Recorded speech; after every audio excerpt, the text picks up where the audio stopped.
బుద్ధుడు చెప్పాడు, 1 moment can change a day, 1 day can change a life, and 1 life can change the world అని.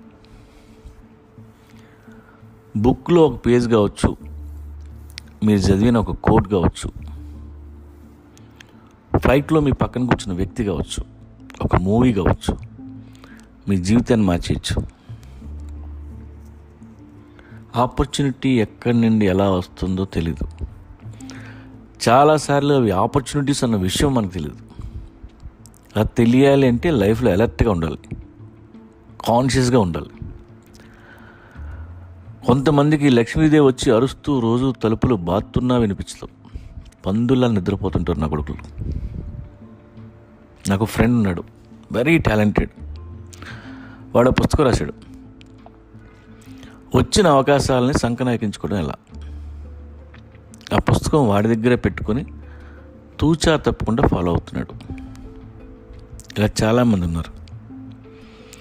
నీకేంట్రా, నువ్వు ఇంకా చిన్నపిల్లాడివి, నీకు బోల్డ్ జీవితం ఉందని ఎవరన్నా అంటే నమ్మకండి. ఇక్కడ టైం లేదు. కళ్ళు మూసి తెరిచే లోపు అందరికీ సీటు కింద 60 ఏళ్ళు వస్తున్నాయి. మనల్ని ఎవ్వరూ రెడ్ కార్పెట్ వేసి ఇన్వైట్ చేయరు. నీ నెసెసిటీ అవతలాడి క్రియేట్ చేస్తే బిజీగా ఉంటావు. బిగినింగ్లో అందరూ నిన్ను వాడతారు, వాడిని అందరూ నేను వాడుతున్నారు అంటే నువ్వు పనికి వస్తావు అని అర్థం. అన్నీ వాళ్ళే నేర్పుతారు, నేర్చుకో. మన టైం బాగుంటే దొంగ నా కొడుకులంతా లైఫ్లో ముందే తగులుతారు. తగలని వాళ్ళే మన మాస్టర్స్. అందరూ అన్ని రకాలుగా నిన్ను వాడుతున్నప్పుడే నువ్వు అలర్ట్గా ఉండాలి.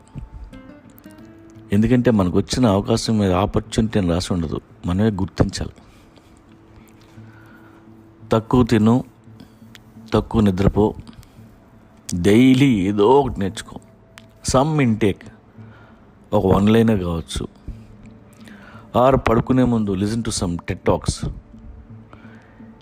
ఏది నేర్చుకోకుండా పడుకోవద్దు. ఫైర్తో ఉండు, ఏ స్టమక్ అప్సెట్లు ఉండు, కసిగా ఉండు, ఏ హెల్త్ ప్రాబ్లమ్స్ రావు. 3 పూట్లు కలిపి ఒక అరగంట తింటావా?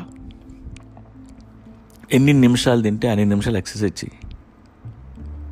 కొన్ని యాప్స్ ఉన్నాయి 7 మినిట్ వర్కౌట్ కోసం. జిమ్కి వెళ్ళాల్సిన పని లేదు. 7 నిమిషాల వర్కౌట్ వితౌట్ ఇన్స్ట్రుమెంట్స్ కూడా చేయొచ్చు. నువ్వు అలర్ట్గా ఉంటే అన్ని ఆపర్చునిటీస్ అన్నీ క్లియర్గా కనపడతాయి. లేదంటే నీ కళ్ళ ముందే డ్యాన్స్ ఆడుకుంటూ అలా అలా వెళ్ళిపోతాయి.